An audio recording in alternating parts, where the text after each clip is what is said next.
పిల్లలు పేరెంట్స్ మెచ్చిన university సంకల్ Chand Patel university Gujarat.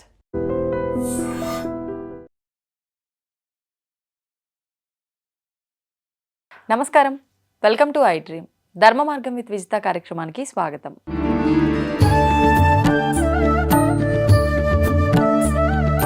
ప్రస్తుతం మనతో పాటు ఉన్నారు ప్రముఖ జ్యోతిష వాస్తు పండితులు, లలితా ఉపాసకులు శ్రీ శ్రీ శ్రీ నానాజీ పట్నాయక్ గారు. ఇప్పుడు గురుగారితో మాట్లాడదాం. నమస్కారం అండి.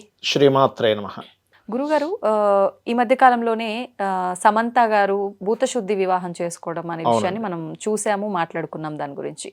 ప్రస్తుతము విజయ్ రష్మికల వివాహం జరగనుంది అని చెప్పి, ఆ వివాహం కూడా ఒక కొత్త విధానంలో జరగబోతోంది అని చెప్పి, ఇంకొకటి ఒకే రోజులో అంటే మనకు ఈ ఫిబ్రవరి 26వ తారీఖున ఒకే రోజున 2 సార్లు వివాహం కానుంది వాళ్ళిద్దరికి అని, ఒకటేమో మన తెలుగు హిందూ సాంప్రదాయ ప్రకారంగా జరుగుతోందని, ఇంకొకటి కర్ణాటకకి సంబంధించిన కొడువా సాంప్రదాయ ప్రకారంగా జరుగుతుందని చెప్పి వార్తలు మనకు వినిపిస్తున్నాయి.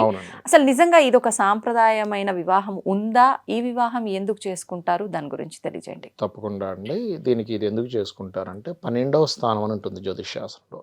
7th house and 12th house. ఇవి గనక మొదటి వివాహంలో ఏదైనా ఇబ్బందులు వస్తాయి అని ఉన్నట్లయితే ఇది ఎలా చూస్తాము అంటే, చాలామంది ఏమనుకుంటారంటే కుజదోషం ఉంటే వివాహం చేసుకుంటారు అనుకుంటారు. కుజదోషం వల్ల కాదు. ఇది పర్టికులర్గా 7th lord and 12th lord అంటే వివాహము, వివాహ జీవిత భాగస్వామి, వివాహం తర్వాత ఉండేటువంటి జీవితం, మ్యారిటల్ లైఫ్. అంటే మనకి ఎలా ఉంటుందంటే ప్రతిదానికి దాని యొక్క ఎక్స్టెన్షన్ ఎలా ఉంటుంది అనేది చెప్తుంది. అలాగే 12వ స్థానం అనేటువంటిది ఏదైతే ఉందో ఎవరి జన్మజాతక చక్రంలో అయినా 12th హౌస్ని బట్టి వాళ్ళ మ్యారిటల్ లైఫ్ నిర్ధారణ ఉంటుంది. ఆ రకంగా ఎవరికైనా వివాహ జీవితంలో చికాకులు ఉన్నాయి, గొడవలు ఉన్నాయి, కోర్టు కేసెస్ ఉన్నాయి, లేకపోతే పోలీస్ స్టేషన్ల చుట్టూ తిరగాల్సిన పరిస్థితి, లేకపోతే కొన్నిసార్లు వాళ్ళ జీవిత భాగస్వామి మరణించే యోగం ఉంటుంది. అప్పుడు 12th పాటు 2nd హౌస్ కూడా మనం పరిశీలన చేస్తాం. అలా ఉన్నప్పుడు ఏం చేస్తారంటే సర్వసాధారణంగా ఇప్పుడు మనకు ఎగ్జాంపుల్ గొడవలు, కోర్టు కేసులు ఉన్నాయనుకోండి, వివాహం చేసేసుకున్నారు అది చూసుకోకుండా. అది చేసుకున్న అంటే వివాహం చేసుకున్న ఒక 3 నెలల నుంచి 6 నెలల నుంచి గొడవలు స్టార్ట్ అవుతాయి. గొడవలు స్టార్ట్ అయ్యి నానా గందరగోళం, ఇద్దరు ఫ్యామిలీస్ గొడవలు పడి దాని తర్వాత కోర్టులకు వెళ్ళి విడిపోయి మళ్ళీ సెకండ్ మ్యారేజ్ చేసుకునే కంటే కూడా ఈ వివాహం ఏదైతుందో అటు సైడ్ కుడువా అని వాడతారు, కానీ మన సైడ్ కుంభ వివాహము, అర్క వివాహము, కదలీ వివాహం అని వాడతారు. అదే విధానాన్ని ఇక్కడ ఈ పేర్లతో. అవును. దీనికి ఏంటంటే కుండతో చేసే విధానం ఉంటుంది. అరటి చెట్టుకి చేస్తారు, జిల్లేడు మొక్కకి చేస్తారు. ఇట్లా రకరకాల పద్ధతులు ఉన్నాయి. ఇది శాస్త్రోత్తమ కాదా అంటే ఖచ్చితంగా శాస్త్రంలో ఉంది.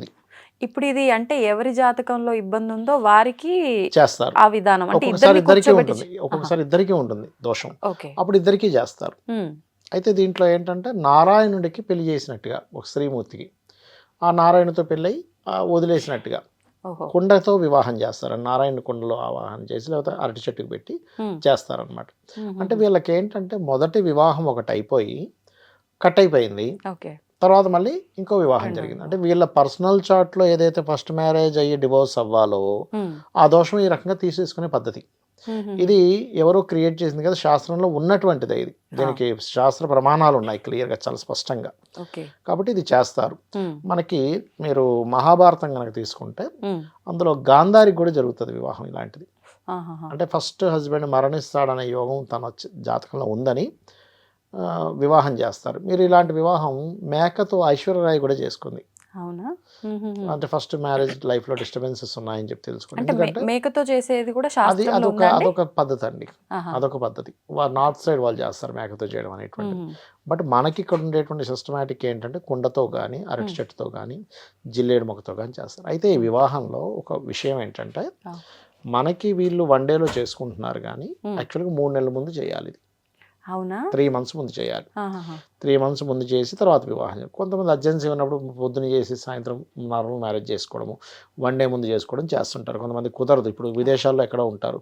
ఇప్పుడు చాలామంది క్లయింట్స్ కూడా ఏంటంటే కుదరట్లేదండి మా అబ్బాయి 3 నెలల ముందు రావడం కుదరదు అన్నప్పుడు ఇంకా అప్పటికప్పుడు ఇంకా తప్పక పర్వాలేదంటారా? అలా మరి ఫలితం ఉంటుంది? యాక్చువల్గా అయితే కొంచెం ఒక 3 నెలలు, యాక్చువల్గా 3 నెలలు కాదు ఇంకా ముందు కూడా చేసుకోవచ్చు, కనీసం 3 నెలలు గ్యాప్ ఉండాలని చెప్తాం. ఇక్కడ ఇంకోటి ఏంటంటే ఇక్కడ మనం అర్థం చేసుకోవాల్సింది, ఇది ఖచ్చితంగా 2వ వివాహ యోగం ఉంటేనే చేయాలి. 2వ వివాహ యోగం లేనప్పుడు చేస్తే అసలు వివాహం అవ్వదు వీళ్ళకి. మళ్ళీ ఓకే ఓకే ఫస్ట్ మ్యారేజ్ అయిపోయింది, ఒకటే సెకండ్ మ్యారేజ్ మ్యారేజ్ లేదు జాతకంలో. ఓకే ఓకే సెకండ్ మ్యారేజ్ లేనప్పుడు మీరు అది చేస్తే ఏం లాభం? ఉన్న మ్యారేజ్ కంప్లీట్ అయిపోయింది. అయిపోయింది. ఒకేసారి ఆఫర్ ఉంది అనుకోండి, మనకి ఏదైనా ఒకసారి పనిచేస్తుంది, సెకండ్ టైం మళ్ళీ ఆఫర్ పనిచేయదు కదా. అంతే అంతే. అలా ఏంటంటే మనం 7th లార్డ్ అంటారు, అంటే 7వ అధిపతి పాడయ్యే మహాదశలు నడుస్తూ ఇంకొక అంటే ఇంకొక వ్యక్తిని వివాహం, అది స్త్రీ కావచ్చు పురుషుడు కావచ్చు, చేసుకునే యోగం 7th లార్డ్కి 12th లార్డ్కి ఇద్దరికి రావాలి. ఇద్దరికి వచ్చి చేయాలి. చాలా మంది తెలియక కుజదోషం ఉంటే చేయించేస్తున్నారు, అది చాలా పెద్ద దోషం. కుజదోషానికి చేయించడం ఏంటండి? కుజదోషానికి చెప్పలే ఎక్కడో కూడా శాస్త్రంలో. 2 వివాహాల యోగం ఈజ్ డిఫరెంట్, కుజదోషం ఈజ్ డిఫరెంట్. ఇంకోటి ఏంటంటే కుజదోషం అనేది మనకి ఎప్పుడు వివాహం జీవితం మీద ఎఫెక్ట్ ఇవ్వాలని రూల్ లేదు. అది లగ్నంలో ఉందనుకోండి జీవుడికి ఎఫెక్ట్ ఇస్తుంది, అంటే ఓవర్ హైపర్ ఇవ్వడం. 2వ స్థానంలో కుటుంబంతో కొట్లాడుతుంటాడు కానీ జీవిత భాగస్వామితో కొట్లాడాలని రూల్ లేదు. అదర్వైజ్ ఇప్పుడు 2nd హౌస్లో పాడయ్యింది అనుకోండి కుజదోషం, అప్పుడు జీవిత భాగస్వామికి యాక్సిడెంట్స్ అవుతుంటాయి. 3వ స్థానంలో కుజదోషం వర్తించదు. ఇంకోటి ఏంటంటే కుజదోషానికి రూల్స్ ఏంటంటే మనకి కొన్ని లగ్నాలు కుజదోషం వర్తించదు. వేటికి? మేషము, కర్కాటకము, సింహము, ధనస్సు, వృశ్చికము, ధనస్సు, మీన లగ్నాలు కుజదోషం వర్తించదు. అలాగే కుజుడు శుభగ్రహాలతో కుజదోషం వర్తించదు. ఇక్కడ ఎంతసేపు మనం కుజదోషం ఉందని వెంటనే చేసేస్తారు, కానీ కుజదోషం ఉందా లేదా, అది నలిఫై అయిపోయిందా, క్యాన్సిల్ అయిపోయిందా కుజదోషం అనేది చూడాలి. పుట్టి కుజదోషానికి ఇది చేయకూడదు. ఏంటంటే ఇప్పుడు ఏ స్థానంలో ఉంటుంది, 4వ స్థానంలో కుజుడు పాడేయడం అనుకోండి, ఓన్లీ భూముల మీద వస్తుంది ఎఫెక్ట్ వీళ్ళకి, కానీ మ్యారిటల్ లైఫ్ మీద రాదు. పంచమంలో అయింది అనుకోండి కుజదోషం, అప్పుడు మనకి సంతానం పొందే విషయంలో ఇబ్బంది వస్తుంది. కానీ ప్రతి ఒక్కరిలో ఉన్నది మాత్రం వివాహం అనే ఫిక్స్ అయిపోతారు తెలియక. ఇప్పుడు అన్ని బ్లడ్లు రెడ్ గానే ఉన్నాయని ఏది పడితే అది ఎక్కిస్తే ఎలా ఉంటది? గ్రూప్ ఉంటుంది కదా, 8 గ్రూప్స్, ఆ 8 గ్రూప్స్లో ఏ గ్రూప్ మీద ఎక్కిస్తారు. అట్లా ఏంటంటే మీరు కుజదోషం ఉందని తొందరపడి ఇలాంటి వివాహాలు చేయకూడదు. ఒకటి, 2 వివాహాల యోగం ఉంటేనే చెయ్యాలి. ఒక్కొక్కసారి 2 వివాహాల యోగం లేకుండా కేవలం డిస్టెన్స్ ఉంటుంది. ఇప్పుడు ఇందాక జాతకం చెప్పాము, నేను చెప్పాను అమ్మ మీకు మీరు మీ వారు కొన్ని సంవత్సరాల పాటు మీరు ఇండియాలో ఉండడం, అతను యుఎస్లో ఉండడం జరిగిందా? అవునండి, ఒక 7 years ఉన్నామన్నారు.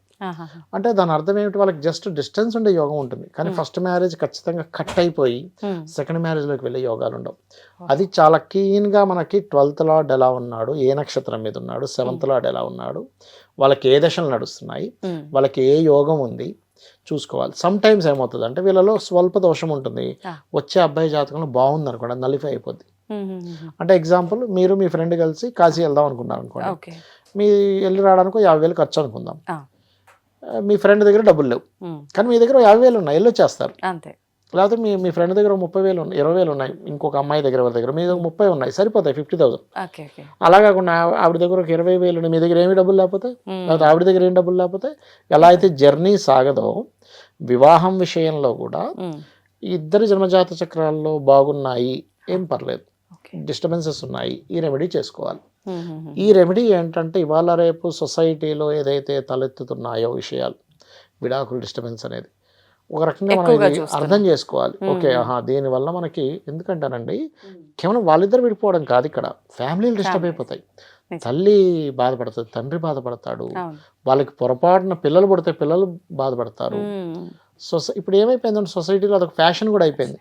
నేను సింగిల్, ఇప్పుడు నేను సింగిల్ మామ అంటారు, లేకపోతే సింగిల్ డాడ్ అంటారు, లేకపోతే తిరిగేస్తున్నారు, ఇంకో పెళ్లి చేసుకోవచ్చు అనుకుంటున్నారు. ఇంకొంతమంది ఏంటంటే కట్ అయిపోయాక అసలు వివాహమే చేసుకోకుండా ఓన్లీ రిలేషన్స్లో ఉంటే బెస్ట్ అనుకుంటారు.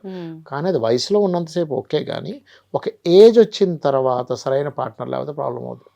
నేను సెకండ్ మ్యారేజ్, థర్డ్ మ్యారేజ్ చేసుకోవడంలో తప్పనట్లేదు, కానీ సింగిల్గా ఉండిపోవడం చాలా ప్రాబ్లం ఇస్తుంది తర్వాత.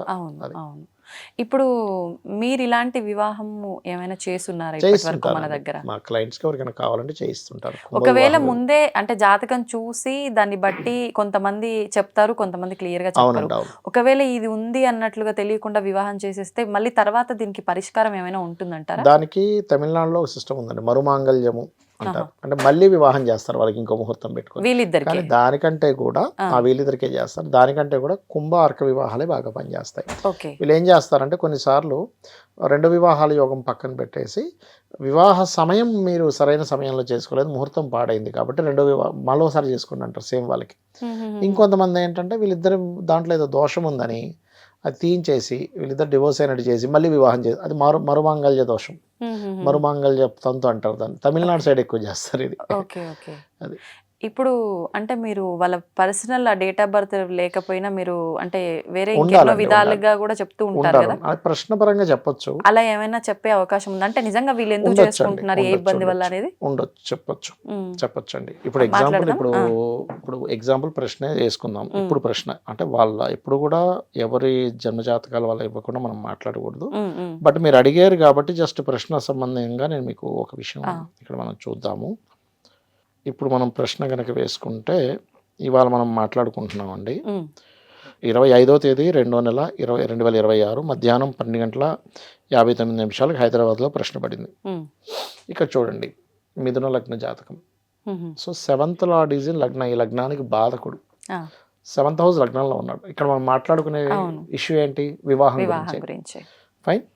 సో ఇంకో విషయం చూడండి, 9వ స్థానంలో అధిక గ్రహాలు ఉన్నాయి. ఉమ్, ఉమ్, ఉమ్. అంటే 9 అంటే రెండో వివాహం. ఆహాహాహా. అంటే సంథింగ్ అక్కడ దోషముందనే భావనతోనే ఓకే. వీళ్ళ లైఫ్స్ చాలా బాగుండాలనే ఉద్దేశం. విషయంతోనే చేసుకుంటున్నారు. ఉమ్. సో ఇప్పుడు గురువు ఎప్పుడైతే లగ్నంలోకి వచ్చాడో ఇది నలిఫై అవుతుందని అర్థం.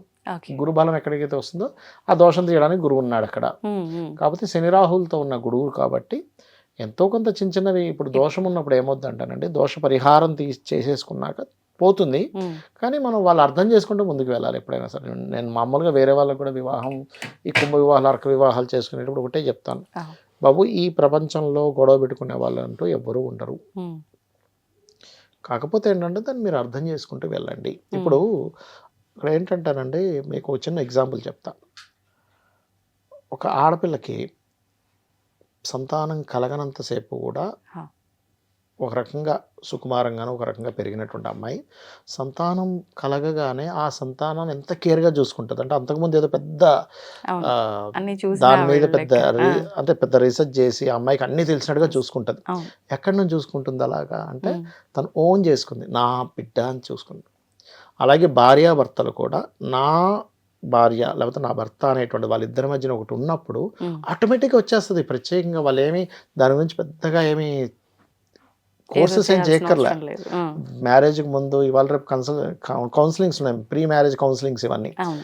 నాది అనే ఫీలింగ్ వచ్చినప్పుడు ఒక తల్లి ఎలాగైతే బిడ్డను ఆటోమేటిక్గా చూసేసుకుంటుందో ఉమ్. భార్యాభర్తలు కూడా ఆ నాది అనే ఫీలింగ్ ఉండాలి. ఓకే. అది వచ్చిందంటే చాలండి. ఉమ్.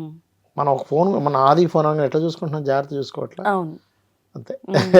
ఇప్పుడు మీరు అన్నట్టు ఈ కొడువ సాంప్రదాయం మన దగ్గర అయితే కుంభ వివాహం, కుంభ అర్క వివాహం, వివాహం అర్క రూపంలో వివాహం. ఉంటుంది. అంటే మరి ఇది కర్ణాటక పద్ధతిలో అని అన్నారు, అక్కడే దేనికి సంబంధించి చేస్తుండొచ్చు, మీకేమైనా ఇలాగే ఐడియా ఉందా? ఉంటుందండి, సేమ్ పేరు ఒకటే ఉంటుందా? మార్పు, ఓకే. ఓకే. కొంచెం పద్ధతులు మారుతాయి. ఉమ్. ఇప్పుడు ఇక్కడ ఎగ్జాంపుల్, ఇక్కడ నారాయణని పెడితే అక్కడ ఇంకో దేవతని పెడతారు. ఓహో. ఇక్కడ కొన్ని పదార్థాలు, ద్రవ్యాల్లో కొంత మార్పులు వస్తాయి, మంత్రాల్లో కొంత మార్పులు వస్తాయి. బట్ సిస్టమ్ మాత్రం, రెమెడీ మాత్రం దానికే ఉంటుంది. తంతంతా మొత్తం వివాహం ముందు నుంచి చివరి వరకు ఎలా ఆచరిస్తారో అలాగే అలానే ఉంటుందండి, ఉంటుందా? అలాగే ఉంటుందండి. ఓకే. ఆ ఓకే. వివాహం అయిన తర్వాత వాళ్ళు డ్రెస్, వాళ్ళ ఒంటి మీద ఉన్న బట్టలు తీసేస్తారు, పడేస్తారు. ఉహు. అదంతా ఏదైతే అదంతా తీసుకెళ్ళి నదిలో వేసేస్తారు, ఓకే. చెరువులోనో నదిలోనే ఉమ్. వేస్తారు అవి. అంటే ఏదైనా మనం గ్రహ పూజలు ఇంకోటి చేయించుకుంటే ఏంటంటే అది జరిగిన తర్వాత, ఆ వివాహం జరిగిన తర్వాత వెంటనే తల్లిని చూడకూడదు. వాళ్ళు వచ్చి దేవుడి దగ్గర దండం పెట్టుకుని బొట్టు పెట్టుకున్నాక చూడాలి. ఓహో. ఎందుకండి? అది ఆ ప్రాసెస్లో ఉంటుంది. అది ఆహాహా. అంటే చూస్తే ఏమైనా దోషమనా? చూస్తే దోషం అన్నట్టుగా చెప్తారు ఓకే. దాంట్లో. ఓకే. అట్లా. ఓకే. ధన్యవాదాలండి. శ్రీమాత్రే నమః. దీన్ని తవ్వండి, తవ్వుతూనే శివలింగం. పరమాత్మకు జీవా సరే దాన్ని అట్లా కప్పేసేయండి, చూపించదండి. Krishna is there. మూర్తి పూజ కాదు, సాక్షాత్ బ్రజేంద్ర నందన భగవాన్ ఉన్నారు మూర్తిలో. ఏమీ ఆశించకుండా ఆరాధించే వాళ్ళు కూడా ఉన్నారా ప్రభుజీ? నిజమైన భక్తి అంటే మనకు తెలియదు కాబట్టి